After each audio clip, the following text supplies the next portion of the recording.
Okay, તો સ્પર્ધામાં ટકી રહેવું પડે, જ્યાં સુધી તમને તમારી મનપસંદ નોકરી ન મળે ત્યાં સુધી ટકી રહેવું પડે. અત્યારથી માની લો કે આપણને એવું લાગે કે ભાઈ 1 વર્ષ એટલે કે 12 મહિનામાં આ બધી પરીક્ષા પતી જશે ને તમને નોકરી મળી જશે. આવું માનીને તમે તૈયારી ચાલુ કરો. તમે 6 મહિના 8 મહિના વર્ષ તૈયારી કરી, ખૂબ સારું ભણ્યા, એકદમ તૈયાર થઈ ગયા. હવે પેપર આવે, તમે એમાં આરામથી 80% 90% માર્ક્સે લાવો, એ લેવલે પહોંચી ગયા. પણ કોઈ કારણસર માની લો કે 1 વર્ષ સુધી પરીક્ષા જ ન આવી, અથવા પરીક્ષા આવી, પેપર ફૂટ્યું અને ફરી પાછી પરીક્ષા ઠેલાઈ ગઈ. પરીક્ષા આપી દીધી, પેપરે ન ફૂટ્યું, દેવાઈ ગયું, ઓકે, મેરિટ હજી નથી આવતું, તો પાછું વર્ષ બીજું જાય. એટલે જો આ ફિલ્ડમાં આવો તો 1 વર્ષથી લઈ અને 5 વર્ષ સુધીના સમયનો અવકાશ જોશે. તમારા નસીબ સારા હોય ને તમે 6 મહિનામાં લાગી જાઓ ને તો મને એનાથી વિરોધ નથી.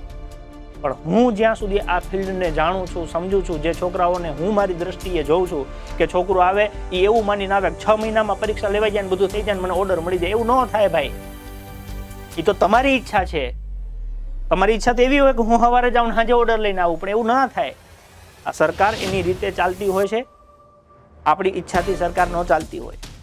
સરકાર ગમે ત્યારે નિર્ણયો બદલી શકે, અભ્યાસક્રમ બદલી શકે, પેપરમાં કંઈ ફેરફાર કરી શકે, બધું એમના હાથમાં છે. આપણા હાથમાં તૈયારી સિવાય કંઈ ન મળે.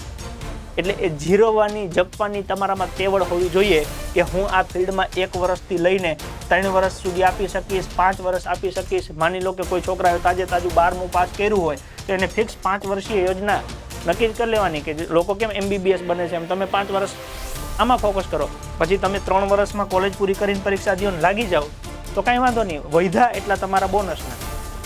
પણ 1 થી લઈને 5 વર્ષ સુધી આ ફિલ્ડને દેવું પડે છે. એ આ ફિલ્ડની વાસ્તવિકતા છે.